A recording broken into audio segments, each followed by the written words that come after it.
pledge allegiance to the flag of the United States of America and to the republic for which it stands, one nation, under God, indivisible, with liberty and justice for all.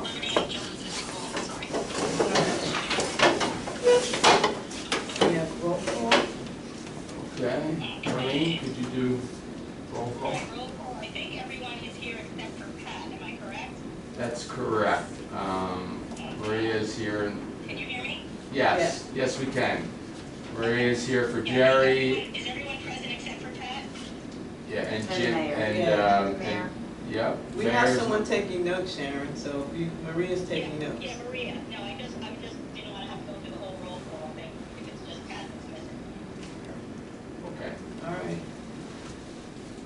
Okay, we need approval of the minutes from the June meeting. I'll approve them.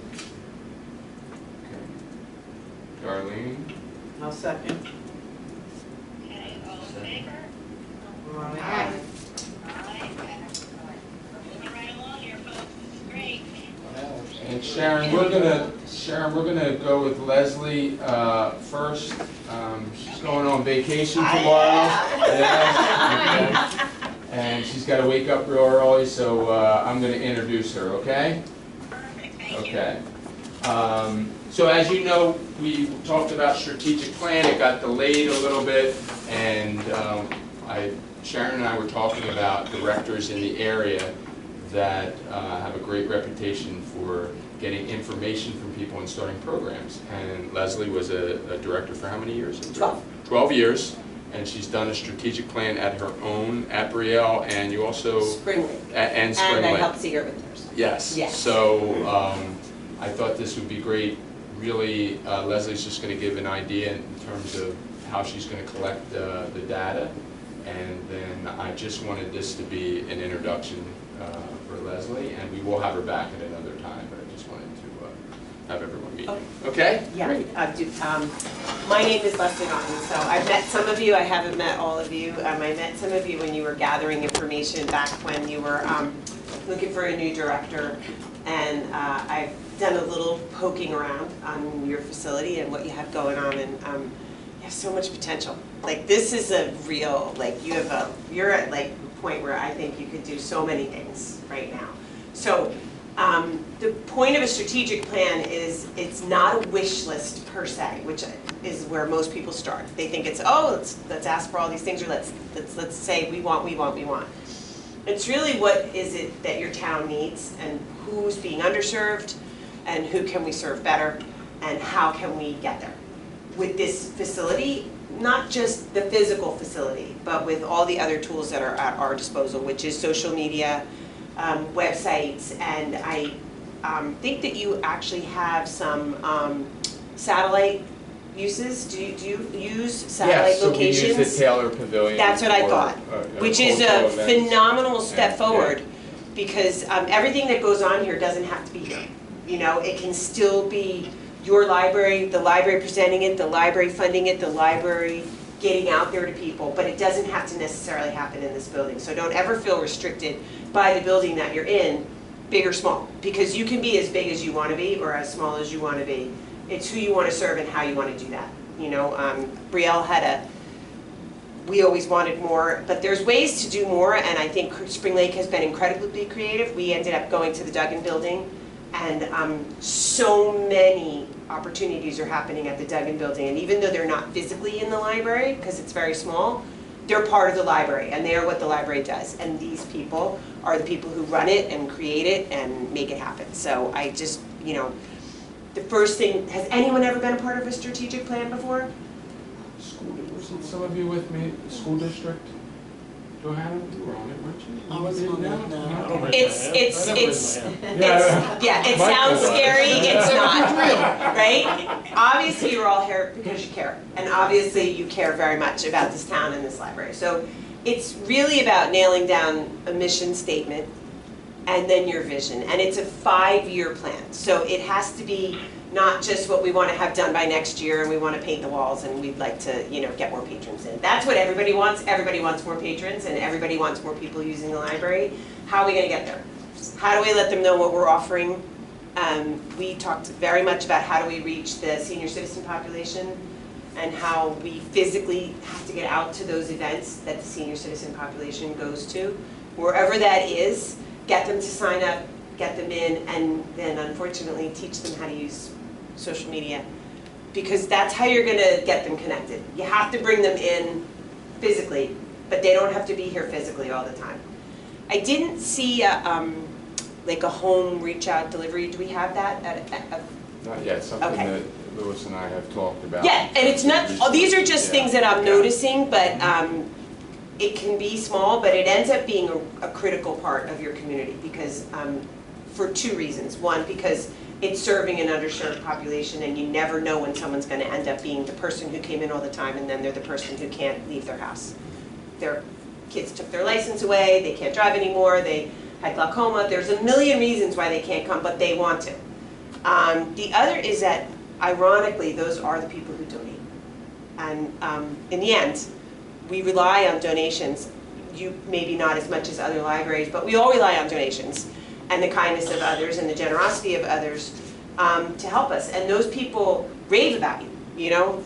She stopped by my house, she brought a book, she picked up a book, and I had 5 minutes of interaction and it was wonderful. And those are the people who physically get the word out about you. So they're incredibly important. And so before we even get the strategic plan in place, that's something to really consider. Because the town is physically small enough where I think it could be done, you know, in a pretty simple fashion, and get people talking about how important the library is to them and how much they love it and how much they need it. Those are your people. That's how you get it out there. You have a Spanish-speaking population, and we had talked about that, I think, when I came in to talk about that. And that also is a population that my guess is underserved. I'm not 100% sure, I can't speak to that, but that is a population that you would absolutely want to address as well. So children are incredibly important, but libraries tend to really gear their world toward children. I was thrilled to see that you had hours where people could come in and use the computers and use it as an office. I mean, that is a great creative outreach program, and I think it's going to be incredibly successful.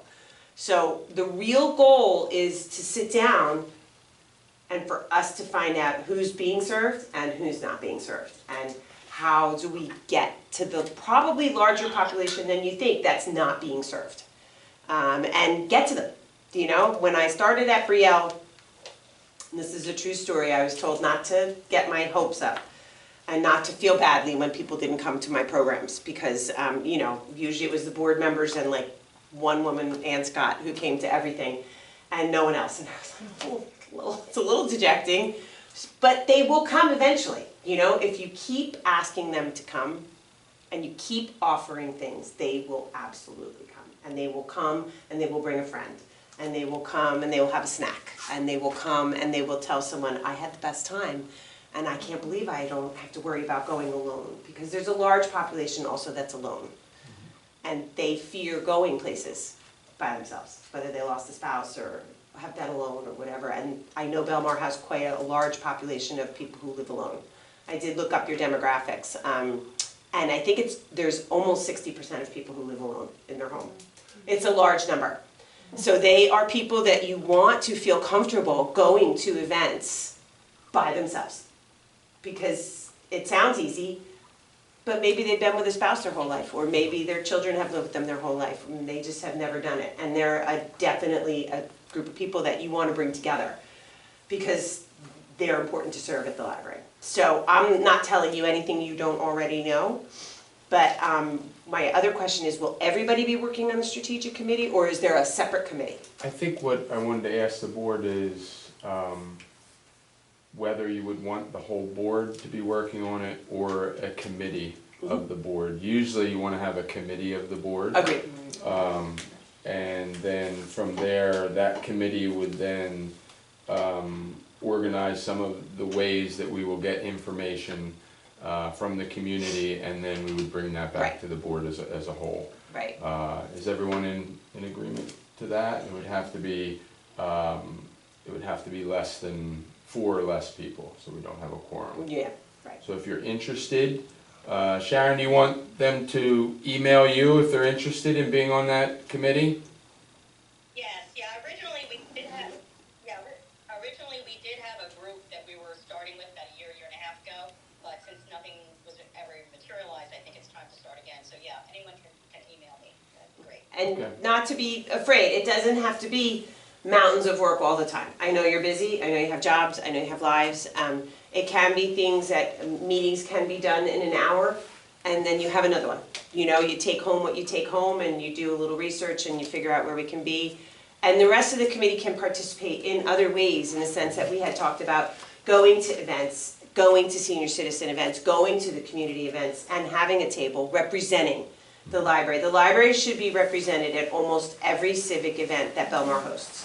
And I know that sounds like a lot, and I've done it, and I get it, and I really do. But you have a large group here, and if everyone took 2 or 3 and just was willing to, you don't have to be there the whole time. You know, what if you were there for an hour? What if you were willing to go, you know, to the school play? What if you were willing to go to the town concert? What if you were willing to go to those things? It means a lot to people. You know, it means a lot. And the more you're in front of people, the more you come to the front of their head when they think, what do I do? Where can I go? Where's my resource?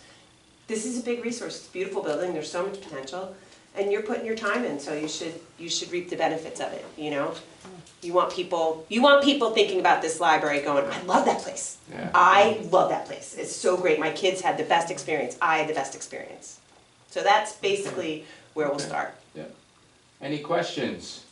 I just wanted this to be an introduction with Leslie, and where are you going on vacation? I am going Surfing to Santa somewhere. Cruz surfing with my Yes, 2 boys, yeah. and then I'm going to the Giants 49ers Thursday night football game. Oh. I have one 49ers fan, one Giant fan, Wow. and then I'm going to San Francisco for a couple days with Oh, them. cool. So it might be I have adult boys, and sadly his girlfriend couldn't make it. She took a new job, so it'll probably be the last time I ever get to go on vacation with just my 2 kids. Yeah, It'll be that's nice. awesome. Yeah, so I'm And- very lucky. I just wanted to, I live in Brielle, and Oh, what okay. you did to your library it's incredible. Thank you so much. I had so much help. I had so many people who just said, go for it, give it a try, see what happens. It's like, there's just so much to do. There's so much to do, and you know, people would tell you over and over again, that's a crazy idea, they'll never show up at that, and you're like, oh, they did. So here we are, Story time is like. Story time's like unreal. 50 kids, it's like, unreal. it's this summer, I was like, we can't even find, you know. During COVID, we did it on the lawn, and everyone said, oh, I don't think you're allowed to do that, and People show. we were like, well, if they come, they come, if they don't, you'd be shocked. The more they think of you as the place to go, they'll come here. And I'm sure they already do. I mean, I looked it up. You just want them going, I love that place. Yeah. I love that place, for whatever reason it is, it doesn't matter. So thank you, that's a beautiful compliment, I really appreciate it. Any other questions?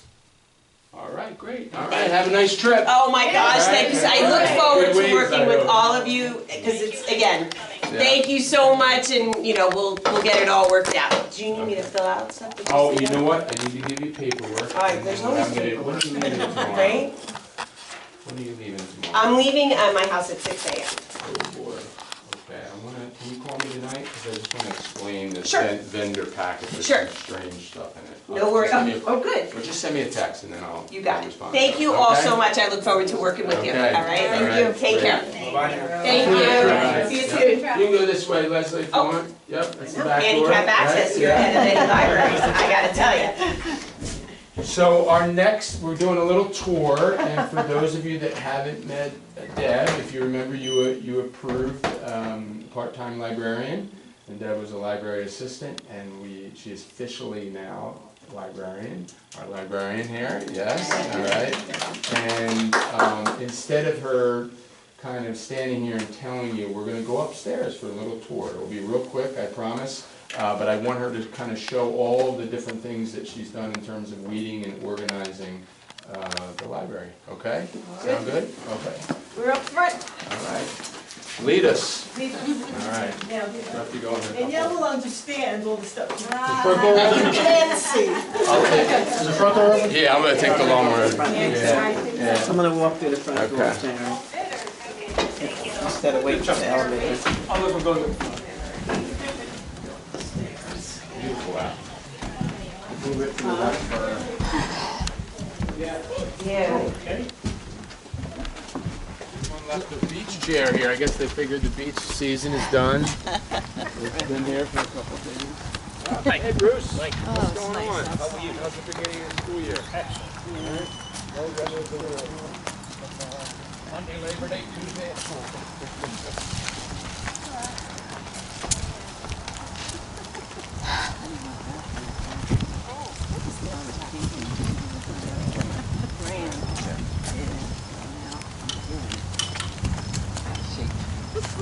Oh my goodness, I haven't been swimming in like 2 weeks. And we just got a hold of Pat.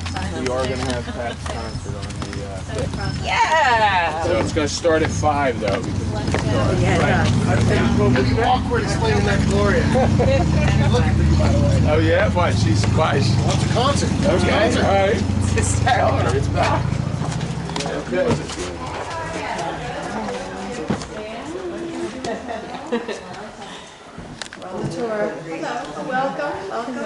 Oh, thank you.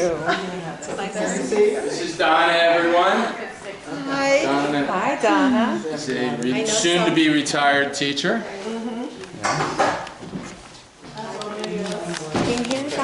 You were Okay, ready? Take it So away. first, All right. let me just say, Dave has told me about the level of support that I've gotten from all of you, and I appreciate that.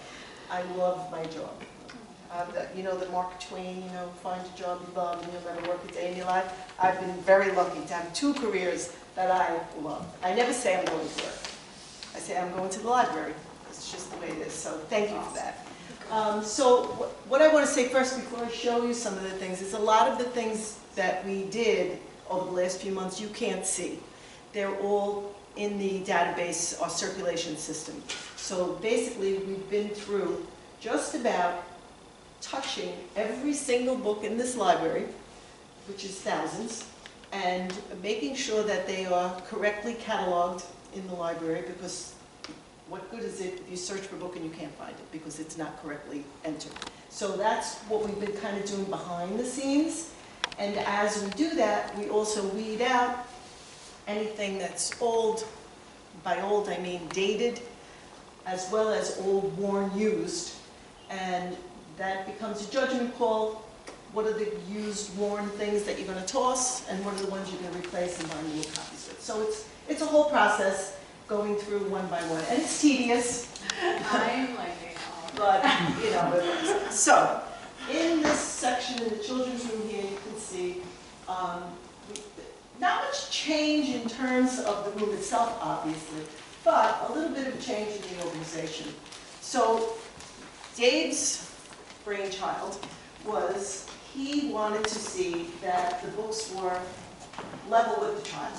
So if you follow the library around, the bottom shelves are all the younger kids.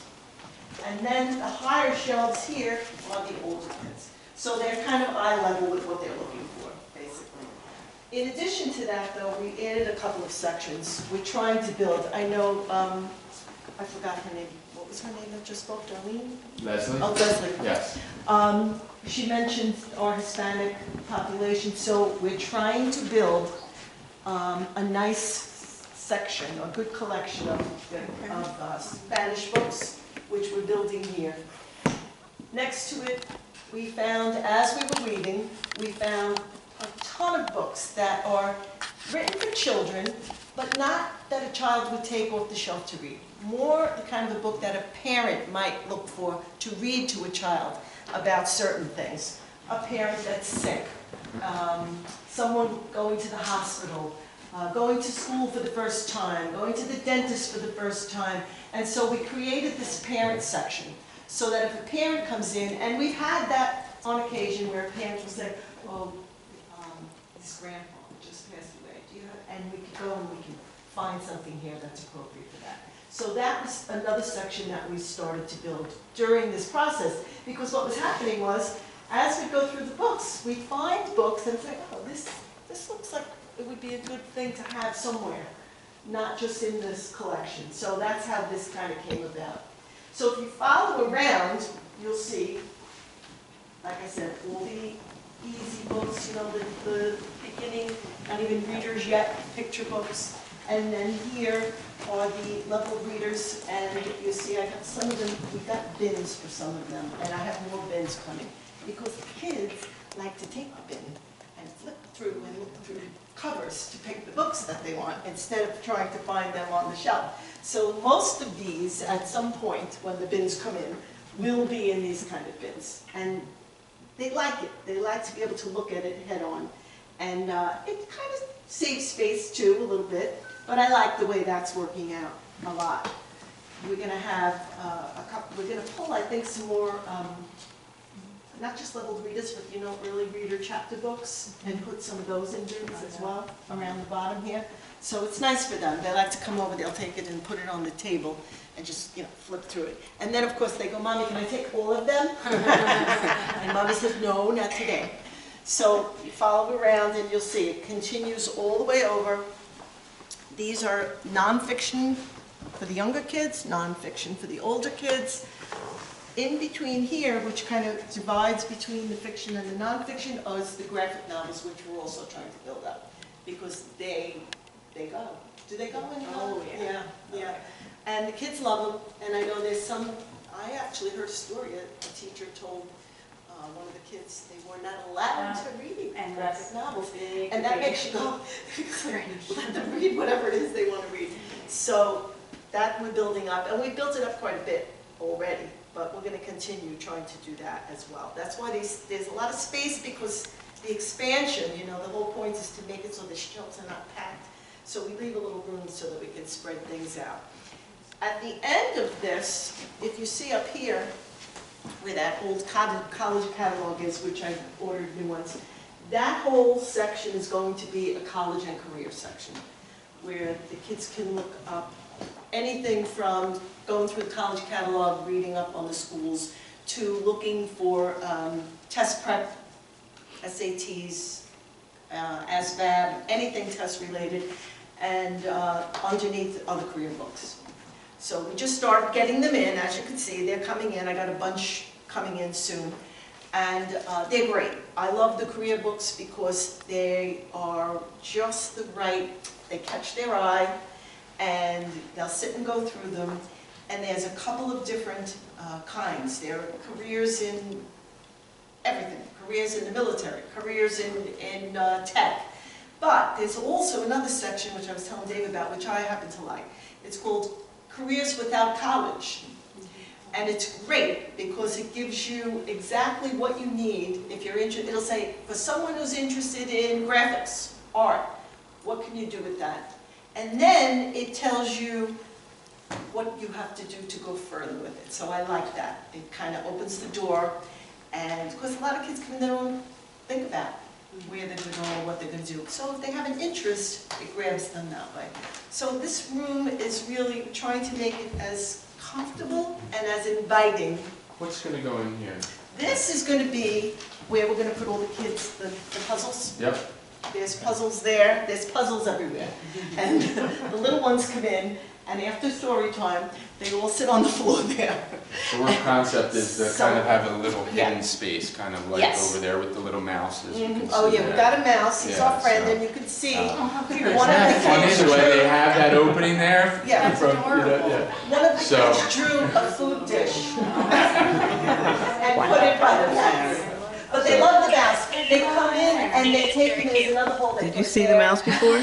Sometimes they hide it, I tell them, Oh, okay. okay. mouse have a name? Well, You should have like a name. yeah, that's what we're gonna do. A naming We are contest. definitely gonna have a naming competition. Library mascot. Oh wait, do you have the book, The Library Mouse? Of course we do. Yeah. Where is it? I think it's out.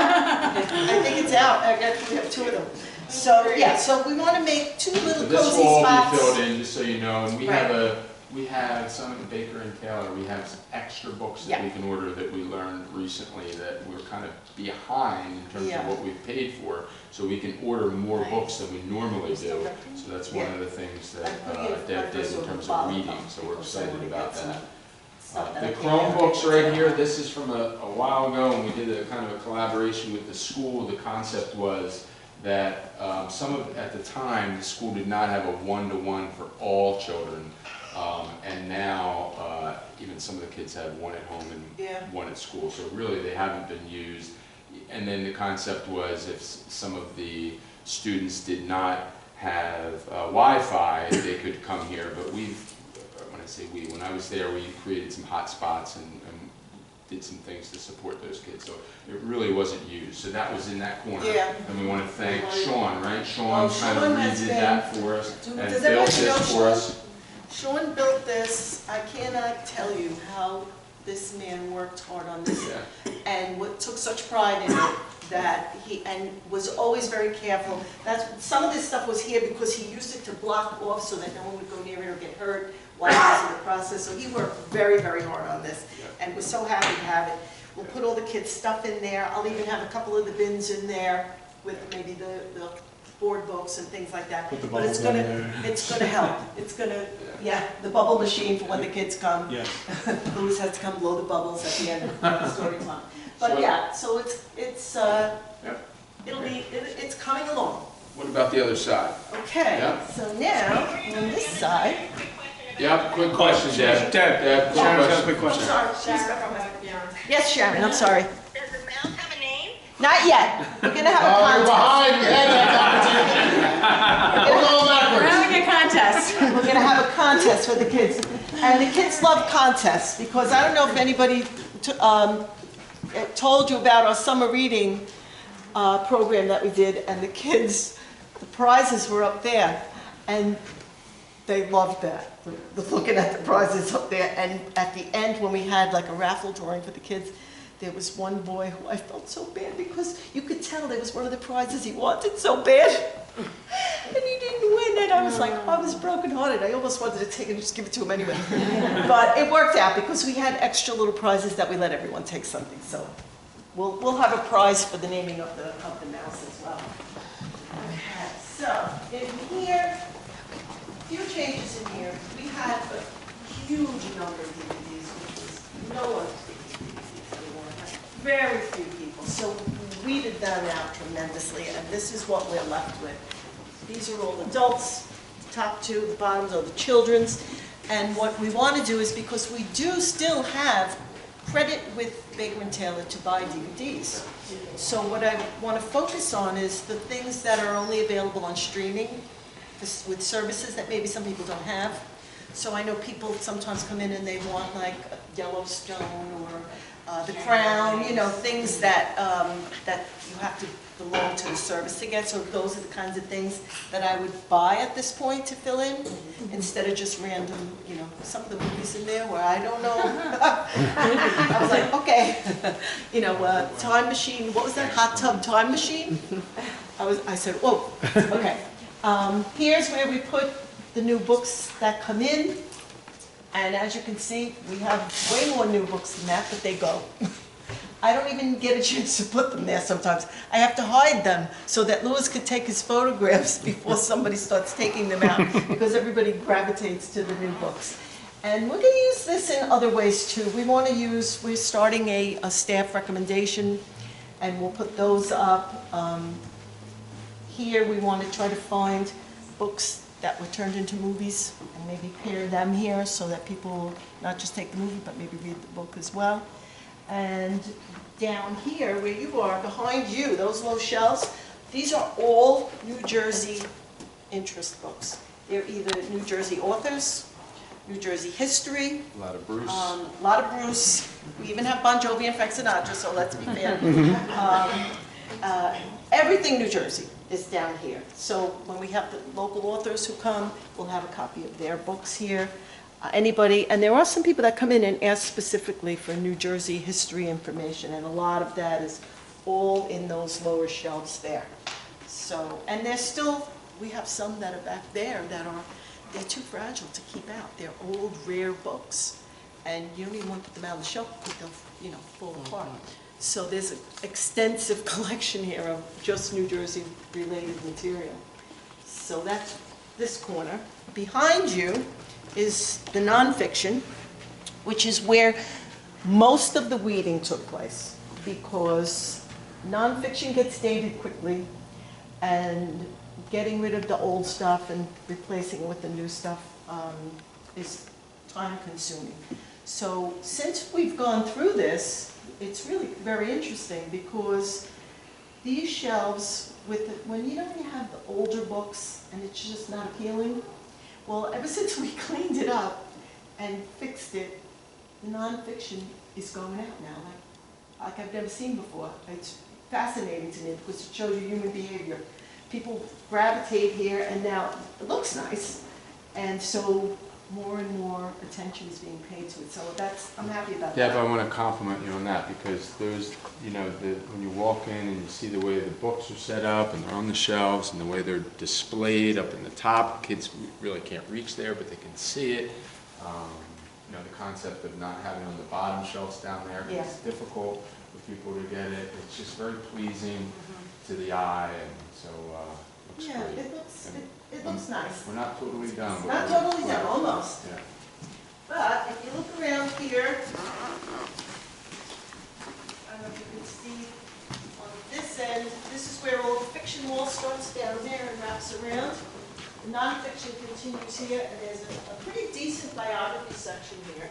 And this section I've been pulling, like right here is travel. Anybody who's looking for travel guides, travel information, and I was just telling Dave, we want to pull things that people ask for frequently, like cookbooks. Make a section that's just cookbooks. Crafts, knitting, crocheting, people ask all the time. Put a little section where we pull those books so they're all in one place here instead of having to go and look them up and look at the Dewey numbers. So that'll be nice. It'll be easier for people who are looking for something quickly. And then behind you, at the end of the fiction, starts the fiction in large print. Now you notice we have a lot of large print, but everybody, the patrons in this library love large print. I'm going to tell you. And so we have a pretty big collection of them. And the thing about the large print is they're great, everybody loves them, they're big, they're fat, they're heavy, and they're expensive. So when we purchase from Baker & Taylor, they're a little bit more than the same book would be in the regular prints. So, but they go, and that's what you want. People You come can in see and, it. Excuse me, I'm sorry, Deb, but if you see the red, that means it's a lease Yeah. book. everything with a red sticker That's is Baker from the Taylor. Baker & Taylor Yeah. lease program. Yeah. And then on the bottom, we just kept some reference books that we feel people still may want to take a look at, but we kept them in line with where they would have been on the shelf, so it's easier to find. And I guess that's about it. I'm trying to think what else is over there. That's it, yeah. So that's the library. I hope you like it. Yeah, beautiful. But it looks, it's been a real kind of, I don't want to make it sound like it's like this, job. It's not. But what happens is, when you're a librarian in particular, you get so distracted by every book that you're like, oh, maybe I should read this one. Oh, maybe I'll put this one here. I'll read this one later. So it's hard to keep focused because you just love the book so much. But we've done a lot. We've done a lot, and everybody has really worked hard at it. A lot. Especially here. Everybody loves this. This whole section here. All the library assistants all love this section, and they always want to make it look nice. If somebody takes the book out, they have to come and fill it with another one. So. Anybody have any So much. questions for Any them? questions? Anything you want to know? Anita, is there anything, usually we wait till the end, but since we're up here, do you have any questions for Deb? No, congratulations, you did a Okay. lovely job, really needed this, very much needed it, and it really shows you are a librarian. I have a sweatshirt to prove it. When I left my school, it was the weekend before my birthday. So the kids came in and they gave me a sweatshirt. It said librarian on it. I said, you're always going to be a librarian, they told me. They couldn't imagine that I wouldn't be a librarian. And what's great is usually you have people that are librarians for schools or for municipal libraries. She has both certifications, so both now experience, so that's great. I have to say, I love this because there's clarity here, like clarity of offer. It looks fabulous as far as, visually, you're like, oh my gosh, so. And I know that's because it is clear, and I mean, there's so much here But the fact that people can see it now, that's why. That's what it is. There was so much That's why, valuable yeah. stuff that Yeah. people couldn't focus on, because if you have a really nice book, it looks like, but it's smashed between old, worn, they're gonna walk right by it. Yeah. So that's why I said when we found books that were loved, okay, you know, a lot of them were like, we just need a new copy, the same book, but a newer copy, and then all of a sudden it becomes, you know, it's in somebody's hands. So it's part of the aesthetics. You know, Anna and I were talking about the other shoes. When did we start this, Anna? I think we started sometime in March or April. I think, yeah. Yeah. It's impressive. Like, I know the work that went in it. Oh, that's why I said Danielle will appreciate it, because she knows it's not just straightening them out, it's fixing the catalog. Yeah, and there was a lot of mistakes in the system, and so.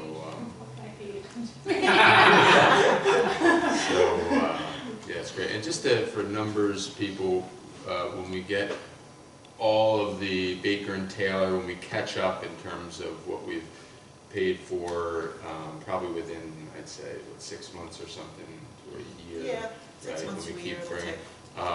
It'll probably be about 10,000. I think this library is, 10,000 is a comfortable number of, Right now. yeah, so, because when you get more than that, the shelves are too tight, and it's, 8. yeah. So, 10 is still, is comfortable, yeah. Do you think that maybe in October we could have a little tour for the public, for them to come in? I mean, I love what we just saw, and I'm there all the time. There's always a lot of things that are new. But Sure. I think for, you know, maybe bringing in the public and just maybe having an afternoon when it is one. Sure, Like an open house, right? Yeah. We can do an open house, sure. absolutely. We talked about actually having parents coming too and Yeah. explaining, and to students, to children, in terms of how it's organized, so they know, so, which is important. Yeah, absolutely. I think you also could put it out on video too. Yeah, You know, have it Yeah. out on we video. can shoot a video, Yeah. for sure, absolutely. Great. Yeah. Like do it one section at a time rather than one long video. Right, Right. right. Yeah. Yeah, no, absolutely, it's a good idea, but yeah, open houses would be great, Yeah. parents to come in, community to come in, and it's funny because you see how patrons react when they come in, and when I always pay attention to what people are taking out, you know, because then you kind of get to know what to recommend to people, but you can see people spending more time looking through and maybe taking something they wouldn't have taken before because they wouldn't have found it before. So it's kind of fun that way, yeah. And another trailing indicator of the success of what Denton's been doing is the fact that our numbers of people signing for library cards has gone up. You know, we have a significant number of library cards. I mean, I've had to refill this drawer of library cards twice so far in the past month and a half, so it's pretty good. So that Compared to means- the past? Compared to the past, yeah. So I mean, I don't have the numbers in front of me, Yeah, but I do right. know, just from an anecdotal point of view, that the numbers have gone up. So I'm really happy about that. Great. Okay. Deb, you're free to go. Thank you. All right. Let's go back Thanks down. for being here. All right.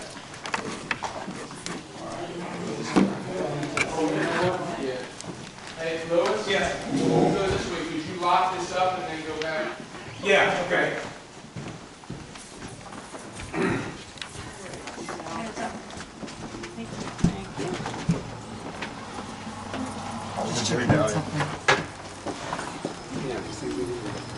Still got the camera going? Oh, yeah. All right. Perfect.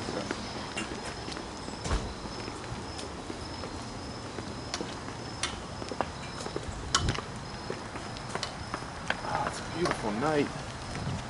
This would have been a good Pat Roddy night. With a sweatshirt. I'm ready.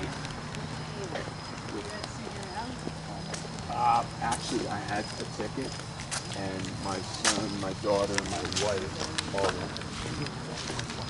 Because everybody was going, so that was my job. I had to sell my ticket. I was Uber. To and from, like all weekend. I got mom night out. Oh, did you? What was your favorite I only act? so we only went for we had Saturday when we pass this. Oh, that's true, yeah, that's it. That's possible, yeah. Can't say, Yeah, right. weekends, but I'll coming back and smile. Gotcha. It's good, I love it, I love it. Like 500, yeah, whatever, yeah. Okay, so I know the meeting's going already. I'm going to try to go through this quickly. Oh, no, we're going to go to Louis. I'm sorry, Louis, you're on with the program. Okay. All right, so one of the things that our expanded staff has helped do is allow me to put a lot more emphasis and focus on programs. And as you all know, in the past summertime, we've had a pretty good roster of programs. Deb alluded to one earlier. The summer reading program was a big success. We were very happy with the results. And so, what I wanted to put together here is a little presentation, real quick, on just the types of programs that we have lined up for the rest of the year. I want to start with the library partnering with the recreation department. And now the library is administering a whole weekly series of health and fitness programs, okay, at Taylor Pavilion. They're not here, so this way we take advantage of the Taylor Pavilion space and actual beautiful scenery. And we have every day is 1 or 2 health and fitness sessions for adults and seniors. You know, we have on Mondays all around fitness and meditation. We have healthy steps and mobility, strength and balance on Tuesdays. Wednesdays is Zumba and chair yoga. Thursdays are yoga day, chair yoga and mat yoga with Brenda Yarnold. And Fridays we have Tai Chi. And we've had a nice increase in attendance in all of those classes now that they know that there's more space for them.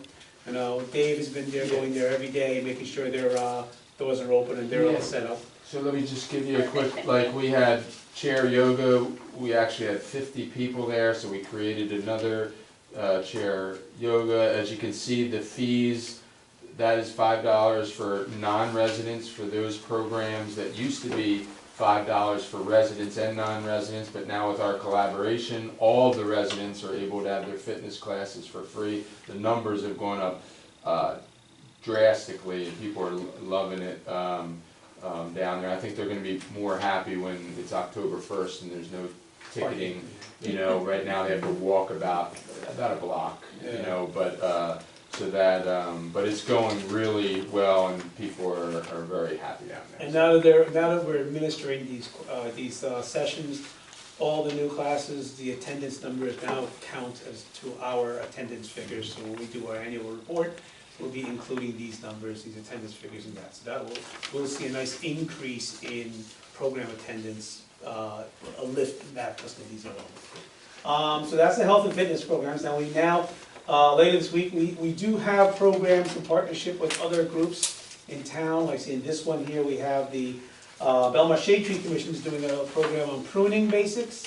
You know, so we participate in helping them with a venue and with help promoting and marketing their event for them. So that's coming this Thursday, and then we have the 2023 fall. What? Did anyone say anything? Oh, I don't know. The computer. Oh, the computer? I heard progress, which was good, but I don't know whether that's. Yeah. Okay. So anyway, so we have 3 author times lined up, pretty much 3 in a row, once a week for the next 3 weeks. We have Mary Brennan, her book Mystery Scars.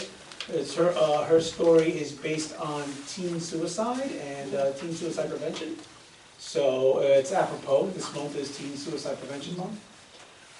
So her event is going to be tomorrow. I'm sorry, the 26th, next Tuesday. Followed by Lily Unleashed by Joanna Koster.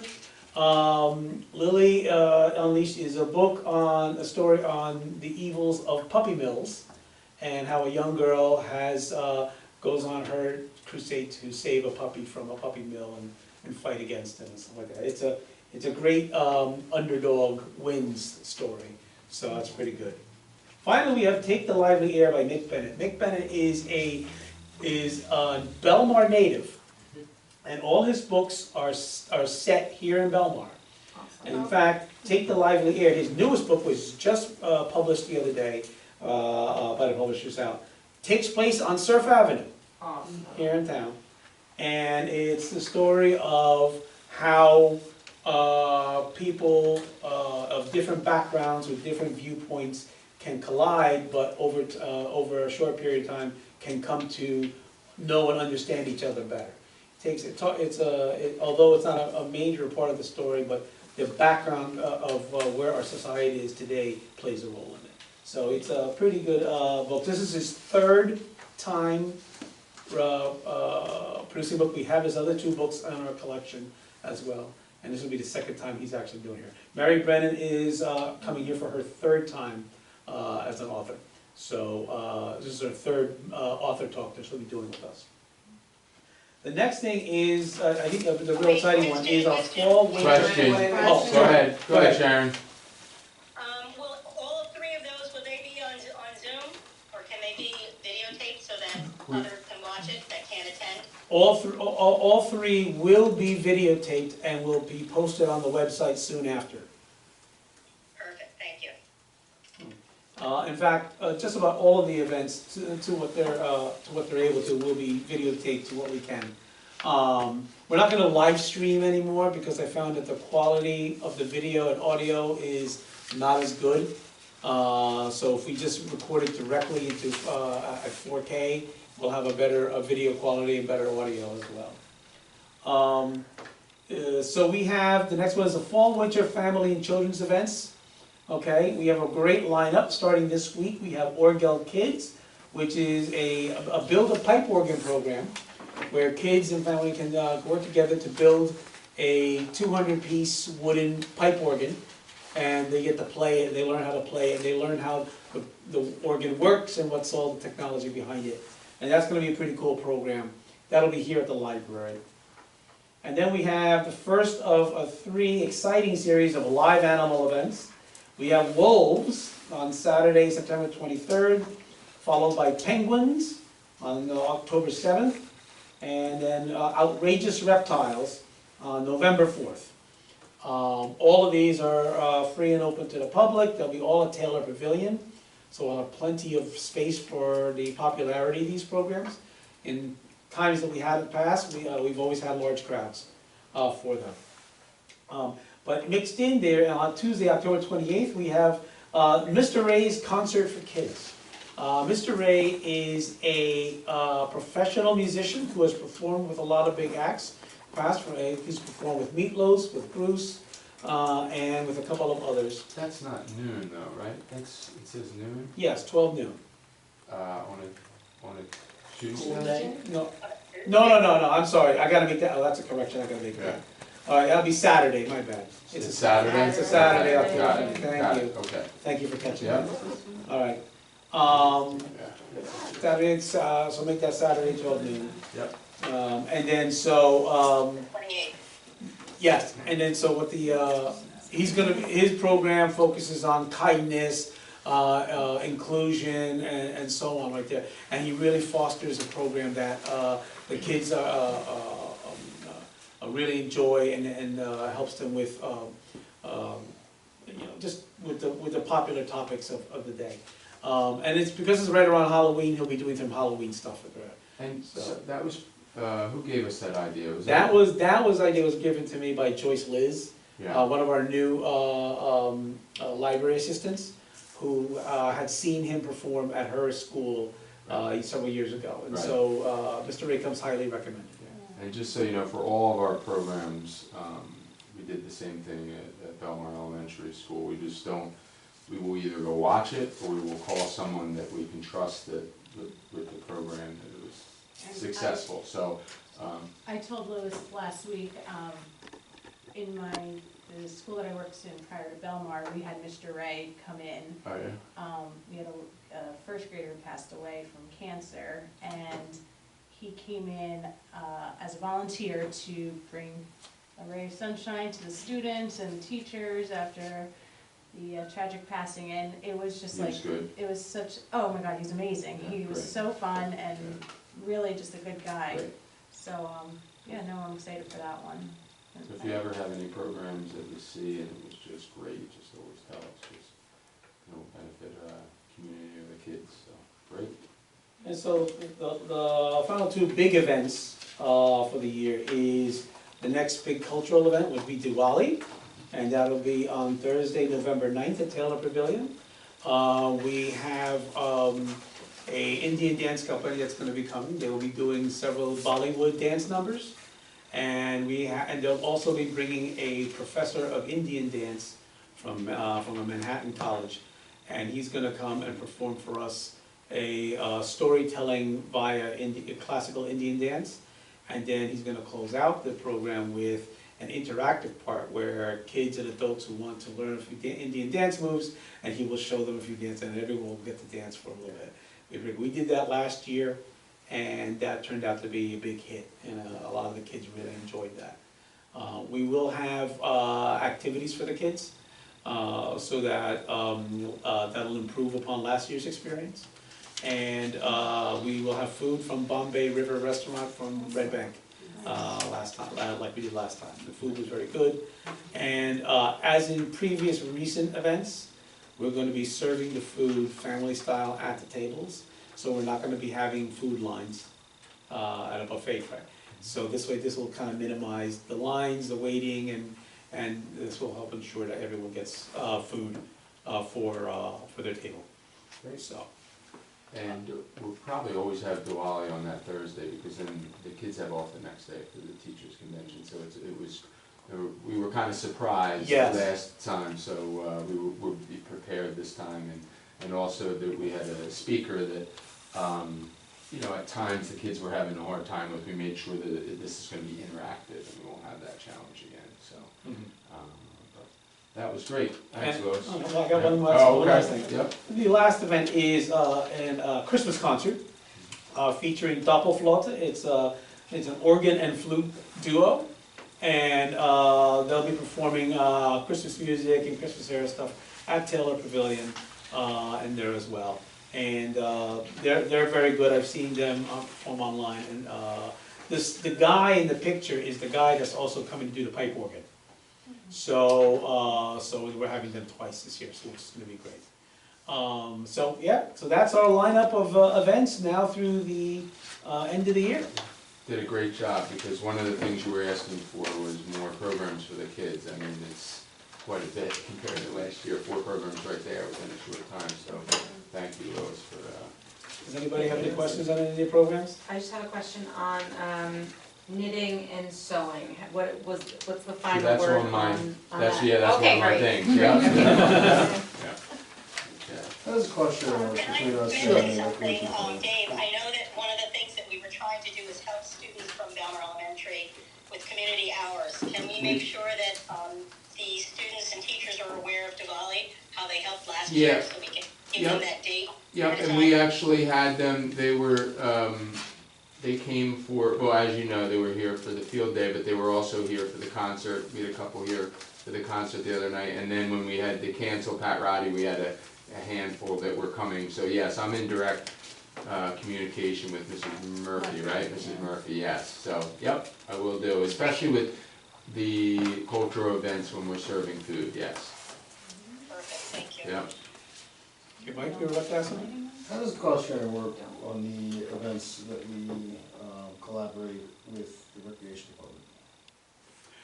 Cost sharing? Like say, Is there right? cost sharing? Do we pay So for cost per? we Does the pay, recreation we department? pay for the fitness instructors. That was kind of the thing that we worked out with the mayor, was that, we really aren't fitting here, downstairs. We're getting too big, and so we thought not only could we fit that, it's easier for us to fit it in our budget, the instructors, rather than recreation, but also then it gives the opportunity for the residents to come for free, because it opens up that cost with rec, their challenges. So right now, it's all of the fitness instructors are paid from the the library, and the old events that are rec are bringing in money from non-residents, but if they were our events, they're still free. We could ask for in the future, if it's too costly, we could ask for donations from non-residents if we wanted to do that, starting in January, and I have told everyone that that could be a change. But as you look here, you can see that the things that have the money signs are the ones that have the $5 for non-residents, and the ones that don't are free to everyone. And we're paying $50 for it. Okay. All right. So I wanted to give you an update on the windows. So I had a pre-construction meeting.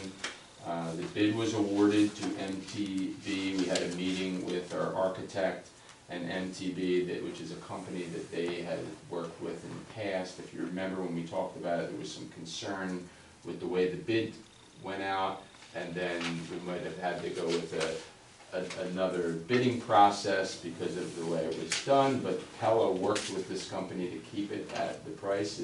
It's $222,900. We were worried it might be up towards $250 and over. We met and talked about the windows are ordered. Probably not going to be here till about January, of course, when it's freezing out. Right? But we did kind of talk about doing one window at a time. He thinks, after maybe he does one window, it might be one window a day. He's not sure, but that's kind of the goal. And talked about how we're going to, we went upstairs and took a look at what books might need to be moved and whatnot. And so we have kind of a process of where we're going to start and kind of go from one side to the other. So if it's open and it could affect people on the adult side, then the next window will be on the children's side. We won't have it on the children's side when it's the reading time, So, but again, it's January. Excited about it, and we had DPW here as well. But we're going to have some meetings before that time. Mike, I would ask, could be at those meetings. This is just a real pre-introduction meeting. And just I wanted to know what they thought, how long it would take to do windows, and they're thinking about January. Any questions on that? Yay! Yeah, 10 years or more coming on that. Exactly. Right, so. Technically 110 years?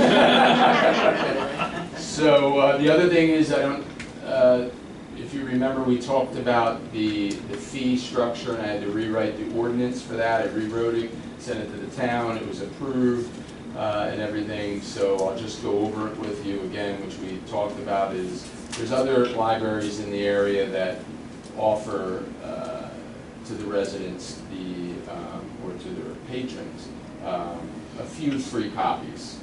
So we're going to do 5 free copies, and then after that is 25 cents. For a copy from 6 on up. If it's colored, it's 50 cents right away. We got rid of the charge for faxes. There really isn't a cost. There are still people, yes, that do that. So, but there really is no cost to us. So $1 a page is kind of, costly. Taylor should get it for free. Yeah. So we have that, so it's just $25 for a card still. As you know, Lake Como, there's no,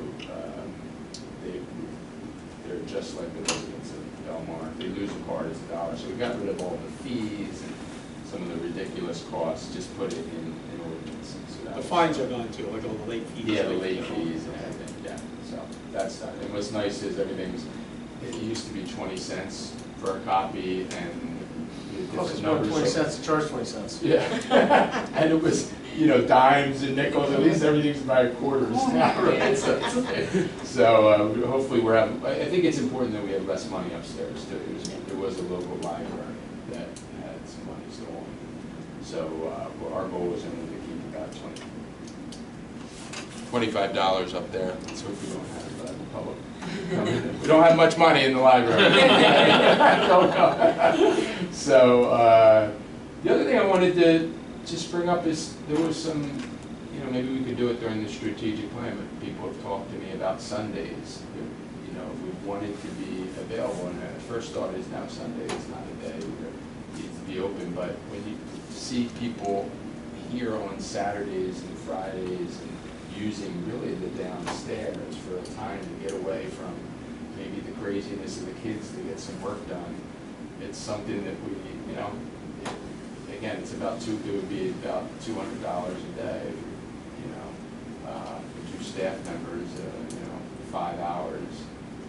But I just wanted to bring it up. We don't have to make a decision today, but it might be something we bring up a strategic plan. But we would be the only library that does that in this area. There are other libraries around the country I can check, but just a thought. Just wanted to throw that out. Anyone want to discuss that, or do we want to talk about it? Staff members that would want to? Well, that's the key. I just wanted to tell that I have to I be think able he's to. volunteering. Leading by example.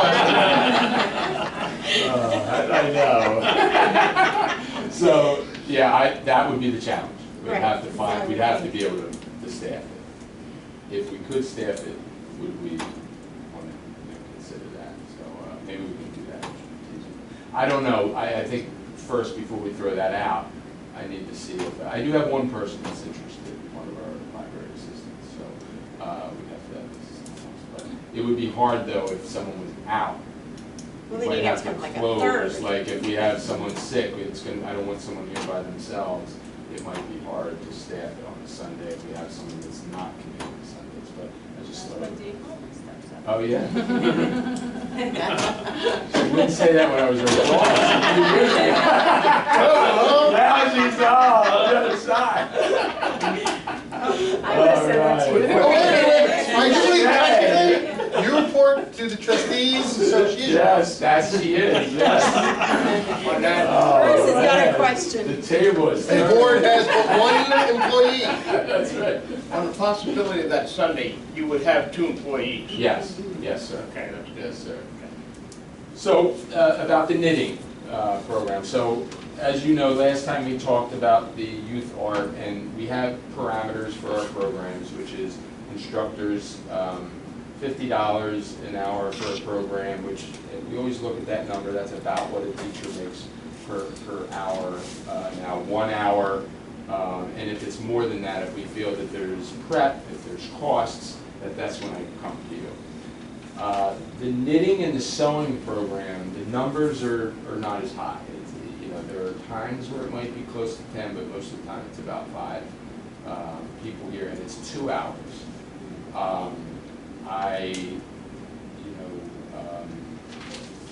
So if we want to have, I just want parameters from you in terms of I'm going out of the framework. This is, you know, day-to-day decisions, that's my job, but this is kind of outside of that because I'm thinking maybe we shouldn't have 2 hours for this program. And I spoke to the sewing and knitting instructors, and they were concerned, feeling that it needs to have 2 hours, but because we're taking the costs on from the fitness now, it's going to be more challenging to pay for that with smaller numbers. So I wanted to, and I know Maria wanted to talk about this as well. Yeah, I've received calls from both the instructors, or at least one in a letter, and then some Belmar residents as well, that once you start a project in knitting or sewing, that it usually takes the first hour to figure out what everyone's doing and helping them, and then that second hour is actually doing that project.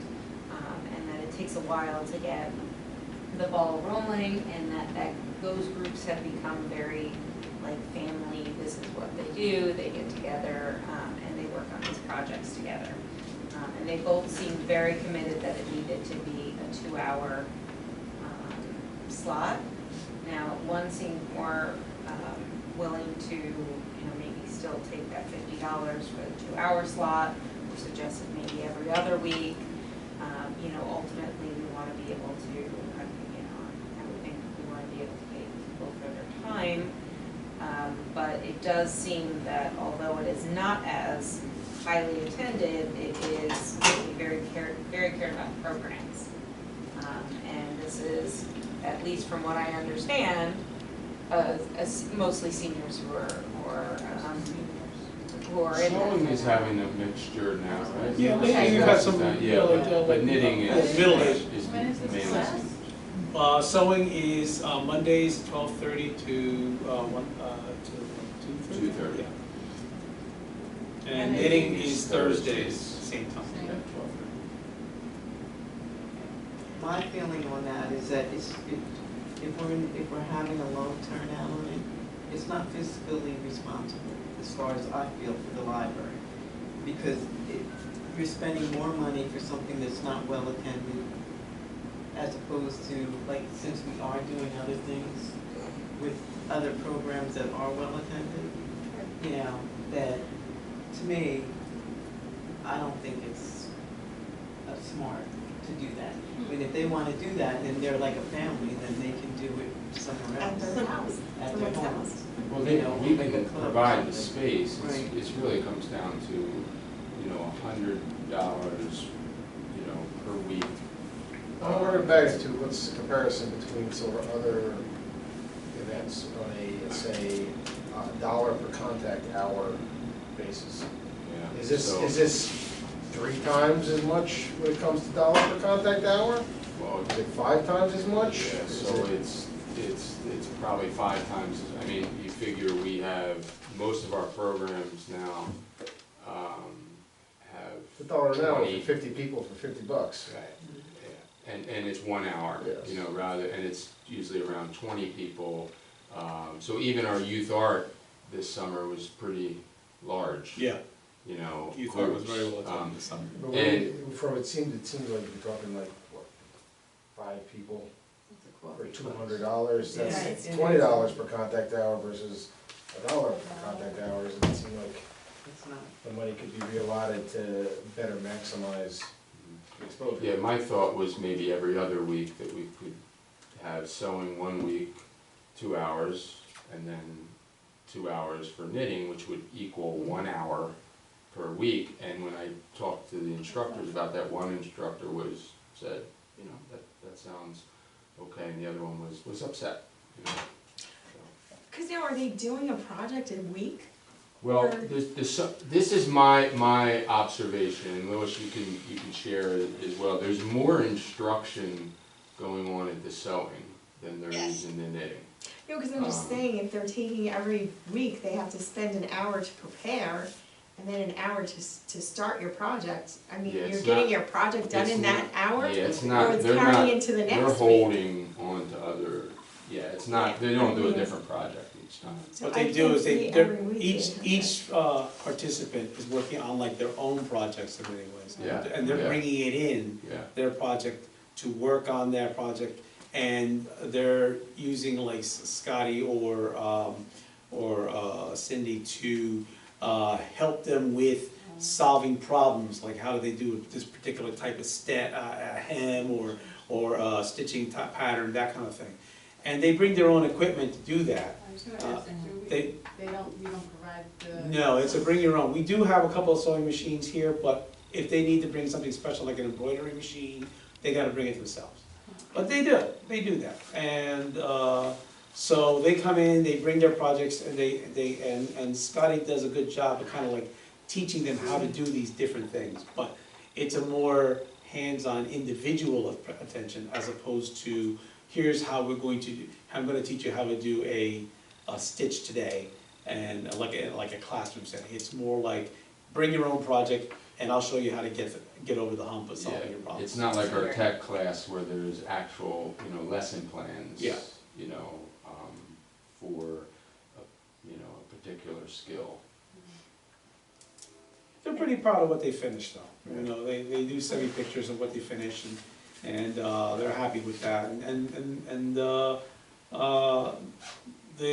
While the numbers are small, they are steady, and it's usually the same crowd over and over again, so. I think the compromise of every other week might work, because some of this other stuff is more physically intimidating for the older sets, the Tai Chi and stuff, so it might be something valuable to at least keep an option for them, even if it's not what they're used to, it's still something for them to pursue. Right, you know, that could be an option, and then you could see how well that goes. And if not, like I Keep said. reevaluating, yeah. Right, exactly, because to me, you're not, like I said, you're wasting money that could be used in something else that would be, I mean, it's nice. Well, or it's even money, if it's we money could- well spent, but like you Right, said, it could be yeah. used, it could potentially be used more efficiently. Right, And if this cuts the costs by half, at least we're still. right. The dollar contact hour goes in half. Yeah. If you bump up your attendance, you could Right. double your attendance, Yeah. Yeah. And all of a you sudden bring you're back paying more. $5 contact hour instead of 20. And they And didn't to be want, fair, they well, didn't, yeah. And I believe that that's something that Dave has already mentioned to the knitting group, that they needed to bump up their numbers. And, unfortunately, it doesn't seem like that has occurred. Yeah, at times it would, Lewis would help by promoting it on Facebook, we'd put it on the sign, it would go up, but, It still has It's- to have yeah. consistency, and it doesn't. So, I Right. mean, not to be negative Nilly, but Right. the bottom line is, Do you think it's and the it's right even, time? or another alternative is like, offer them the space, that they could just well, make a club. that's the thing, and is then we have- have the space, Yeah, so it's they like could, come, Yeah. give you just, $50 for the 2 hours. But you know, between the instead five of of 100. them. right, I You know? think if they did have the consistency of, yes, it's $50, but they're allowed to use 2 hours of the time, would that be something that would be Yes, agreeable? I mean, for them, clearly, that's less, Yes, they're going to be making less. yeah, Mhm. But I know that at least when I spoke to Scotty, her main concern was, we really need the time. yeah, That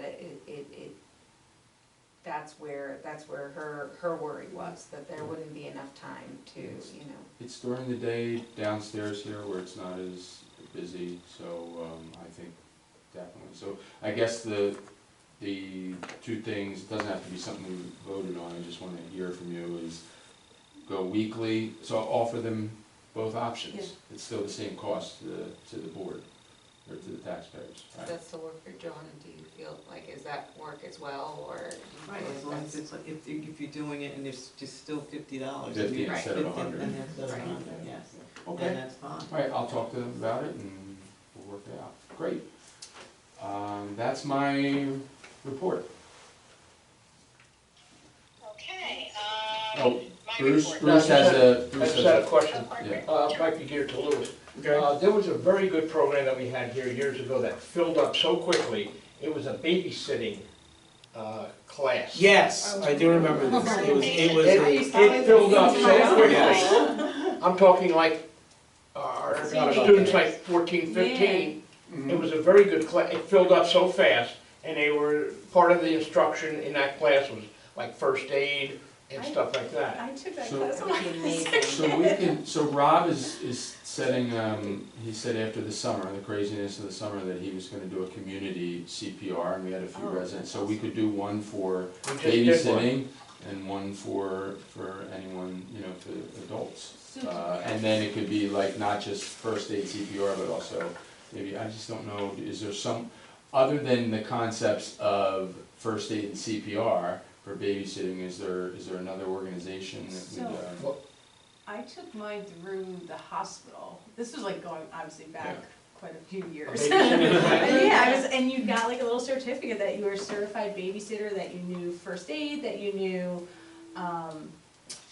just, simple things, changing a diaper, like you're Correct. giving a Yeah. 14-year-old, your Right. child, what to do during a tantrum, like coping mechanisms, things like just basic parenting, but on a child. I remember this, I loved going to this class, I loved it. Okay. And you got like a little tote bag with like all, your first aid kit in it. Right. alright. I think So that, there I are think that would be formalized very programs, the popular. question is how to bring it It into was the very building. popular when we That ran is it like last time. brilliant. It filled up so Yeah. quickly, Well, let me- so fast. Lewis and I will Bruce, do this some is- research and bring it back Yeah, to you this next time. Or- Yeah, it was or a we'll very set it They up. good might class. be able to work right with the hospital, like they might be able to send They might have a program set up. program already developed and then Right. bring Yeah. the Bring instructor the- here. Okay. The girl over at the hospital, Nancy Tierney, I can get you that information. She teaches, she sets up programs for EMTs for classes as such, like, you go once a month, Mhm. and it's all virtual now. But she was setting up once a month classes for EMTs to continue your CEUs so that you can continue being an EMT. You have to get so many CEUs and stuff like that. But she set up a class, so she might have knowledge on that, possibly. Because I know they did that. They also had a class where they did with baby seats and stuff, how to install in your car That would be. and stuff like that. That's, I mean, that was from the hospital. Not that we would do something like that, but I'm just saying, the one class on babysitting that we did here filled up so quickly. Got it. So, All right. okay. Progress. That might be something that AARP can also do, because remember last year we thought about that a little bit later, but that's something that they might be able to help out with as well, especially with the CPR. Well, if CPR were set, because Rob will do that, yeah. Yeah, we just did that class about a week, 2 weeks ago. We did research. Okay. Okay. All right, regarding the memory for Lois Gallagher. Sharon, I think you forgot Darlene's up, treasurer report, yep. Thank you, Okay. thank you.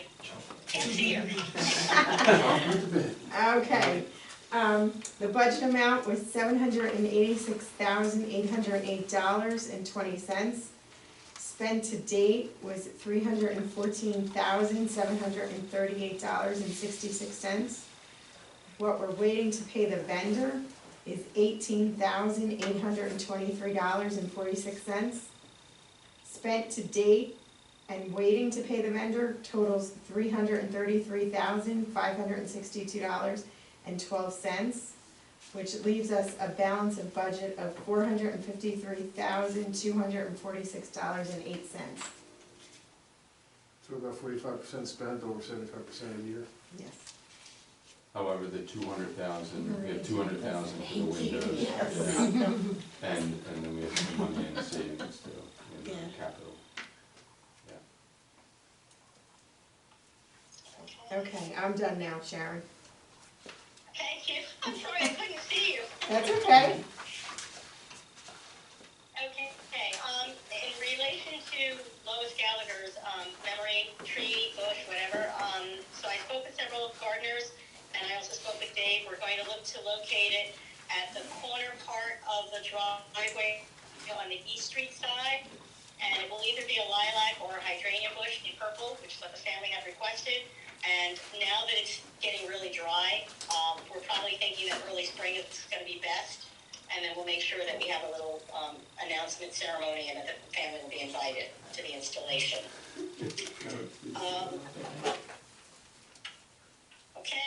Next, the tween activities. Dave, you were going to be doing something, I think, with Pokemon. Did So you start anything? I spoke to Jimmy about actually meeting with the students at the middle school and asking their opinion instead of going with what we think is actually, I'm going to go meet with them, give them a card, and have them write down. Instead of giving them ideas, I'm just going to give them a little 3x5 and let them write whatever their interests are, and then I'll bring it back. So that's kind of like in an old-fashioned way, kind of what we're doing with strategic planning, but it's the kids then feel safe in terms of sharing. So for example, we have a parent that's asking for a chess club. I'll bring that up, but sometimes, you know, if it's academic in nature, sometimes kids are afraid to raise their hand and give an idea. So I want to make sure that they feel comfortable that they can share something if it's not, you know, maybe the cool thing to do. It's the most complicated description of an idea box I've ever heard. Yeah, thank you. I agree. I'm not better waiting. Maybe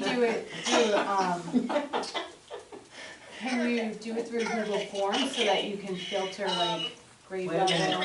minute. Sharon. Hold on one second, Sharon. Yeah, I'll talk to Jimmy.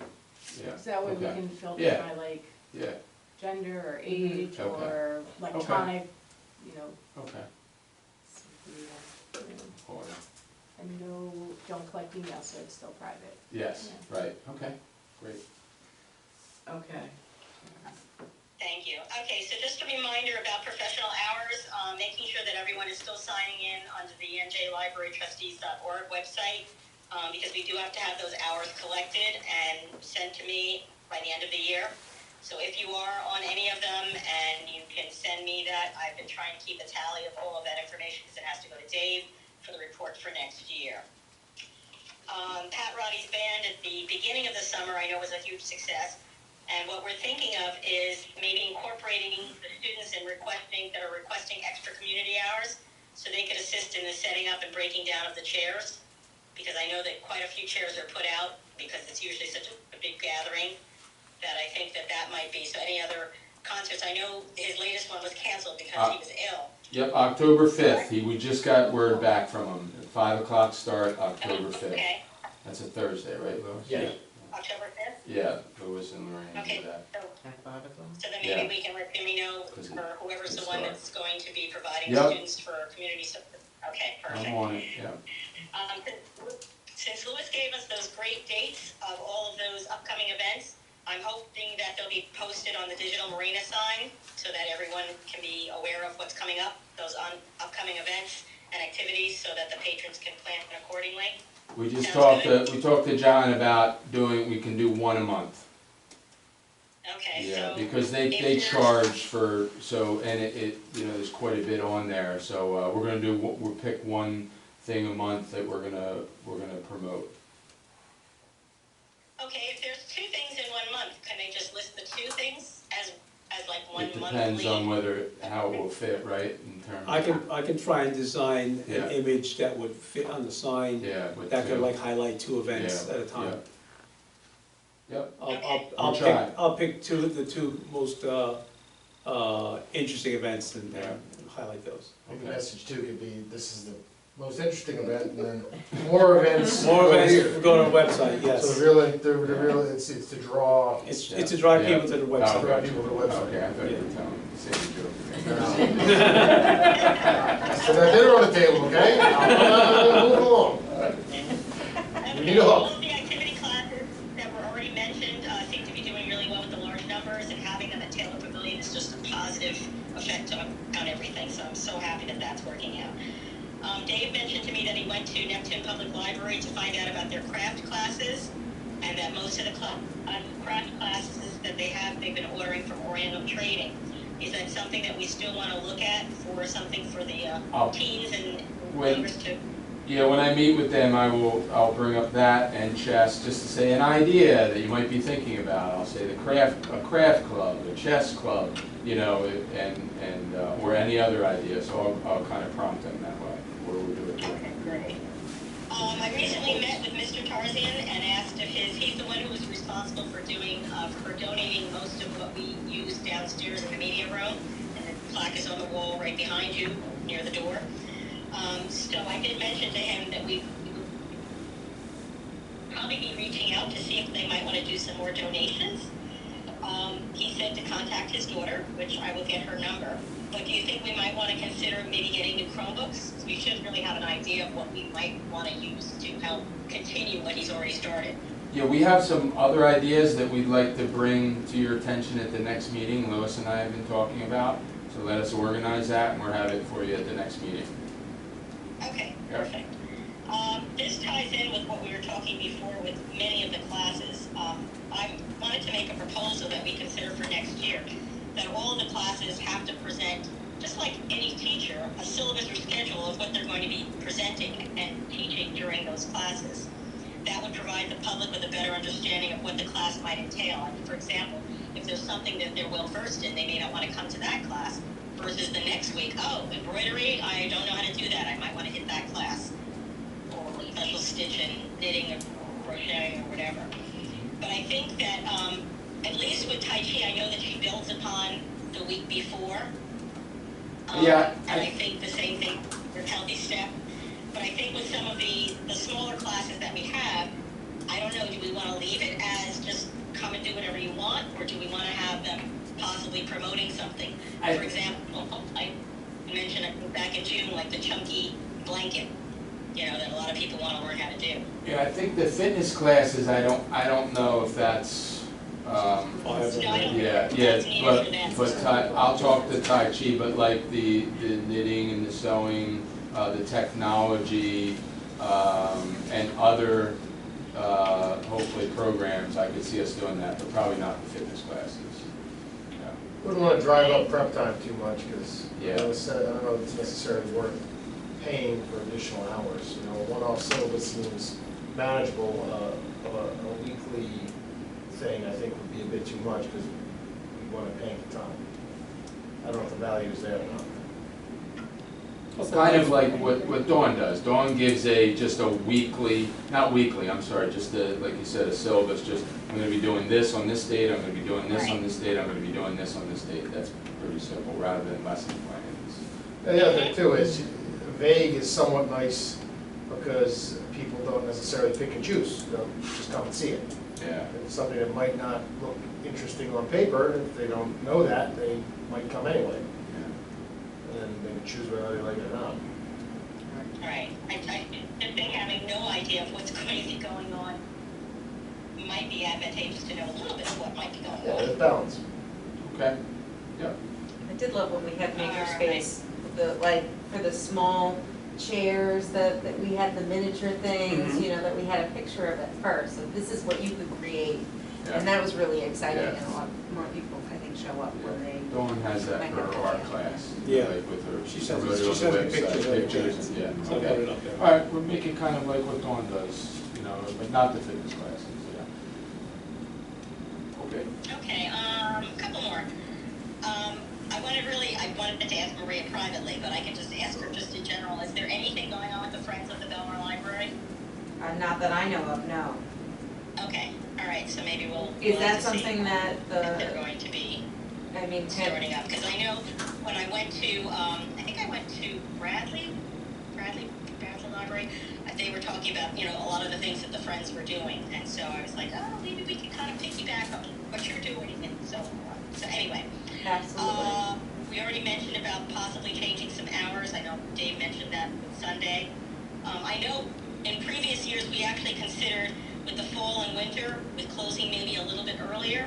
Is that what we already have on schedule? Because I know once the clocks change, it gets dark. No, I think there were times where people were by themselves before, and that might have been a consideration, is that That we right, don't have Lois? anymore. And we don't have that anymore, so I don't see it as, I mean, the one, if you did want to consider Sundays, we're open right now from 9 to 7 Monday and Tuesday.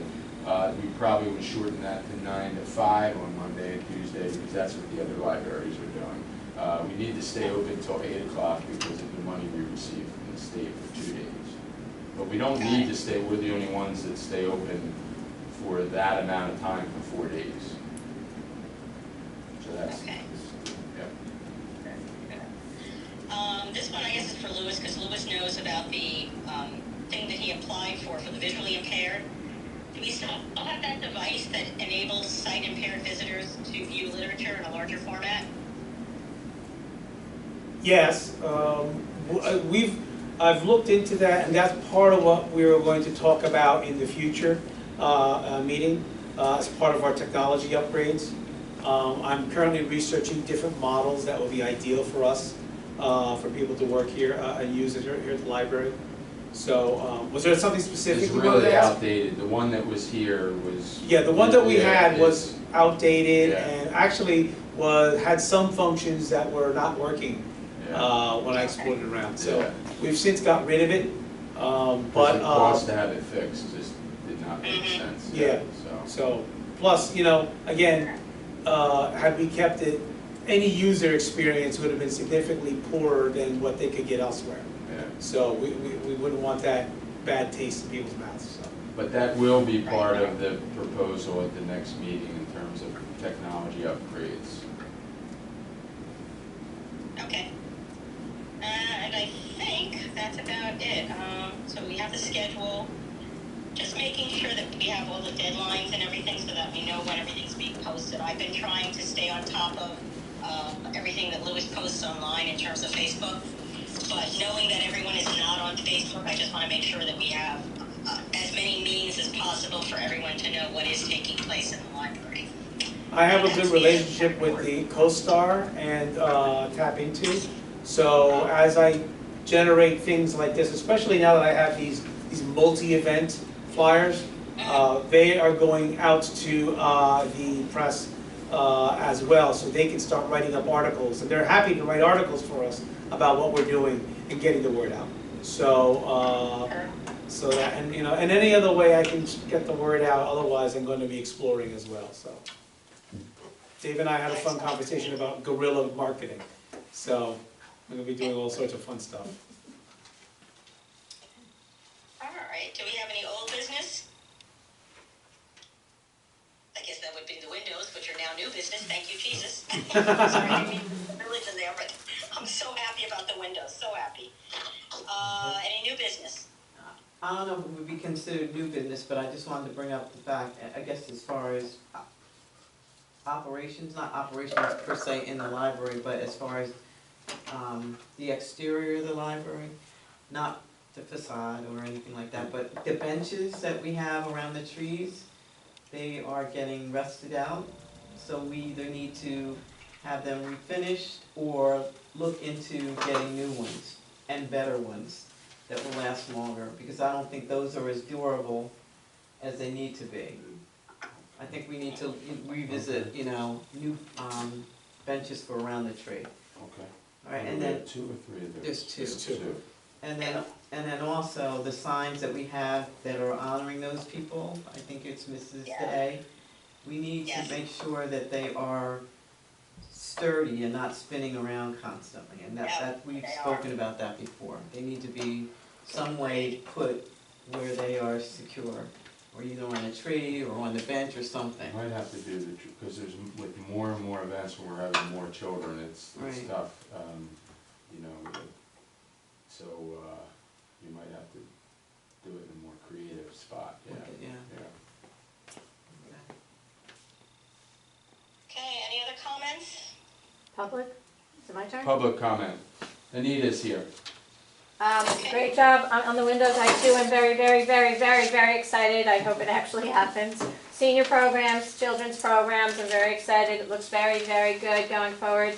I got an anchor confirmation letter. I don't know if you're going to do anything with the anchor again.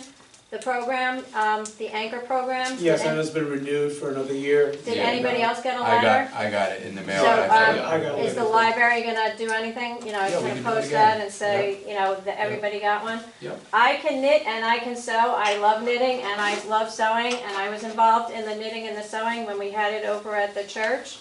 And then, 2 hours is not even enough. I, fully, support each one of those things. The problem, I think, is exactly what Deb pointed out with your strategic plan. You're not reaching your underserved community. So many people would come to the church, Lewis, back me up here, they would say, I didn't even know you had this class. This is so great. We would drag them in and drag them in. And again, you had to say them. And I think, because we had it at the church and then it just all fell apart. One day it was there, one day it was gone. That leaves a sour taste in your mouth. So you're not going to get some people back. And you have to grow these programs. The yoga program, the art program, Deb, whatever her name is, I forget. She's been here for years. When my first granddaughter started, there were 6 kids in that class. And now my second granddaughter is doing it, and there's 20 kids in the class. So you have to support these things. And as a knitter and a sewer, I'm there for them. Mexican Independence Day was September 15th, and it's Hispanic Heritage Month. Again, my argument with Cinco de Mayo, that's a corporate battle just to sell tequila and tacos in America. Mexicans do not celebrate Cinco de Mayo. They are not even happy with it. I think the library, as a Carnegie Library, should be interested in that and educate the public about Mexican Independence Day and Hispanic Heritage Month. On that note, should our things be going out in Spanish now? We do have a large Mexican population, and again, I think Deb is going to be a wonderful, wonderful service for you, because that's a hugely underserved population, and I think, I definitely suggest things start going out in Spanish. Juneteenth, I've got to say I was disappointed. There were white men in white jackets playing music. I just didn't think I was very, and Ken Samuels was sitting in the audience, and he's a famous chef, and he could have, I'm sure he would have made something for the party. And Grace Roper Day There's a Grace Roper Day, what was that, September something? Why do we not do something? Like, why doesn't the library have some sort of, that's a huge, huge story. I mean, I didn't know any of that stuff. I didn't know anything about your mother like that. And it's a huge, huge event. Like, why doesn't the library have some, I don't know, whatever you would want that, would be that day, When did they say that was, September something? I'd have to look It was again. December. Oh, it's December? It was in December. I mean, yeah. Late December, yeah. I definitely think the library should do whatever, you think is appropriate. But I think we definitely should, announce that and have that going on. And once again, I definitely volunteered our home delivery to books. If you guys can put it together, I have no problem picking up books and driving them to the senior center or driving them to people's houses. And that's all I have. Thank you very much. I just have one more thing. Yes. I know one of the issues that residents have been bringing to my attention, I'm sure yours, since you are such a hub here, community-wise, is our homeless population in Belmar. And what can be done, most of our resources are in Monmouth County, not in Belmar. At the last meeting, I wasn't present because Rick Brown was sick, but Ms. Renner had mentioned, that there was this new couple that, she was trying to help, and that she really ran into a hard time finding those services and resources, getting people on the telephone. And so today I spoke to Candace Sparks from Monmouth County ACTS, and I feel like she was a very good resource. She talked to me about, what really, that basically there's just that intake telephone number. Do you all have that intake number here at the library? No. Okay, so Yeah. go ahead. I think I do. I kept from the school, and I think I worked with Candace in the past, but, Good. do you have it? Absolutely, I mean, I yeah. have it, I'm sure I have it present, but I also will make sure I talk to our business administrator, Kevin Kane, today about would he be okay if, I helped make a brochure similar to this, with Belmar, and we can put, actual resources that are local for us and whatever the county has specific to homelessness or housing, what's my word here? People who insecurity. So I know that there were a few gaps in services. There really aren't enough shelter beds to be had, so it is going to be a problem. New Jersey Rescue Mission in Asbury is the only one that has walk-ins if there's space. Otherwise, you have to call this number, and then after 4 p.m., you can call 211. Now, the issue with these numbers, especially the first one where you'd be talking to a case manager, is that very often you have to leave a message. Well, if they don't have use of telephones, they don't have their own phones, they're not gonna be able to receive that call back. So one of the things that I was looking at is this SafeLink Lifeline, which is a phone, it's a program that was established in 1985 that provides the discounts on telephone service for the low incomes. But it also, if you are eligible for Medicaid or SNAP, SSI, Section 8, you actually could get a free phone with free texting. I mean, and I asked if the library itself could have any of these phones, on hand, and no, it needs to be personalized, but it is something that we might be able to, if you have someone who comes in and says they don't have access to a phone, we can give them the number, have them, call with them to see if they can benefit. It would be 7 to 10 business days before the phone would actually get here, but it actually can be delivered to the library, which is a new thing. It used to be that you had to have a residence, which was ridiculous. So now you are allowed to have a temporary residence, and these phones could actually be shipped to the library itself. So I think that's, you So the know. library could act as like a go-between for this, for the individual? Right, so it has to, right, Right. similar to a PO box, but we would have someone here, you know, in some way providing that, you know, face to face. And did you receive that information from Candace? Is that No, how you- I or is called, this this research? was totally separate, we were just Yeah, talking about a gap. You know, Okay, where are there yeah, gaps, and okay. there are gaps in transportation, because there might be a shelter, Yeah, you know, in Millstone or wherever, but there's no transportation yeah, there, and so funding for transportation, and we know that there's now this senior lift, what's it called? This new program that we have Yeah, for it's, 62 and up. To get to drive to the doctor's appointments? Yes. Yes. Yes, so we know we have that present, but for, you still have to make an appointment. But it would be also nice to see if there's anything around that we could look into about, is there a bank? And I also put in an email to Chief Scott, is there any kind of bank or fund that either the borough has, maybe this is something that would be good for, if we do get the, Friends of the Library back in, a fund where we could offer, you know, a lift or transportation for a person to get to their shelter. So that's just some things that I've been working on, but what I am hoping to do is at least to have a pamphlet Great. so that you can have Yeah. up here. I know Monmouth County Acts, I've asked for this already from them, which will have some good information.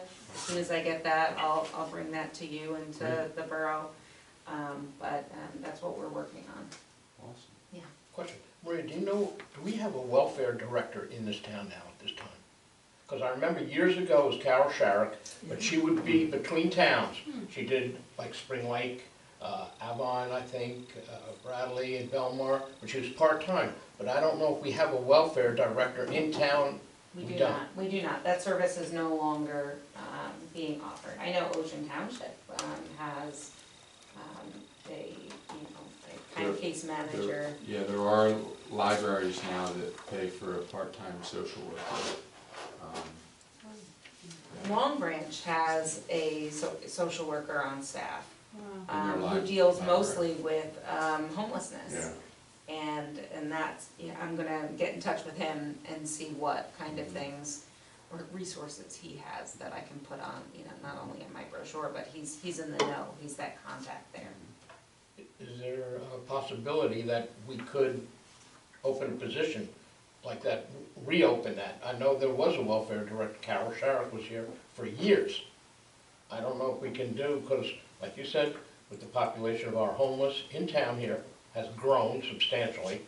And, you know, for those people in need to be able to see someone locally. Yep. That's even beyond the mission of the library, though. I'm sorry. No, I'm just saying, no, yeah, definitely, no, absolutely. I think that comes mean, out of Jerry's budget. You were just bringing up those programs, I'm just saying, not for us as a library, but I'm just saying, you know, for the town, if we can look into the possibility of a welfare director part-time, someone, you know, to That's help. council meeting, that's Yeah. council meeting, come on. I can certainly ask about that. I do think that it's relevant to the library, because you do, it seems to me, from what I've been told, that we wanna be more of a community service hub. So I do think that is relevant to, you know, discuss whether any of these, you know, maybe there's certain classes or, you know, talks or something that we can have on a semi-regular basis about, you know, how to help our homeless population, or, you know, food insecure, housing insecure.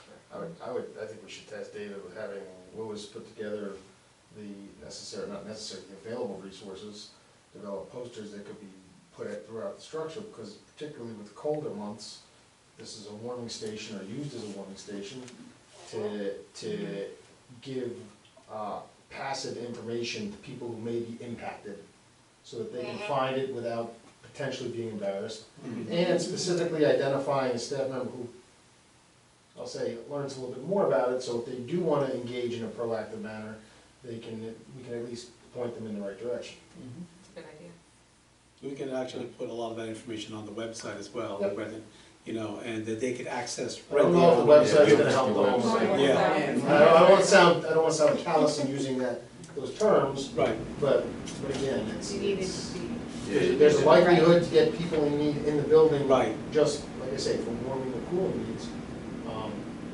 Let's say, If we do have a poster, if we prominent could have it in passive Spanish. information. Right, yeah. I do You agree can promote with- that in the library, or have something that says that, I that, you think know. the key though would be to get information to them about how to get through Yeah, this. Yeah. that'd be huge. But again, I imagine some people would be uncomfortable Yeah, engaging based on Yeah. an embarrassment level. right, being You careful. know, so and initiating don't- it through a passive means Yeah, and identifying a specific individual they could engage, you know, even with those people down here, might be a good candidate because it's away from the general Yeah. population. They can speak to me privately and in confidence then. which, there's a lot of people that come to Lewis already for that kind of support. Can I make one last point, and then I'm ready to hopefully adjourn? I wanted to piggyback on what Anita had mentioned about, and this is something that I had brought up a while back too, was possibly having a Latin night. And the reason why we use the word Latin instead of just saying each Spanish night or something like that is because our population, a lot of people assume that they're mostly from Mexico, but they're not all. And so, in keeping in mind that we have Dominicans, we have Peruvians, we have Colombians, so I think that having a Latin event per se, doesn't have to be a night.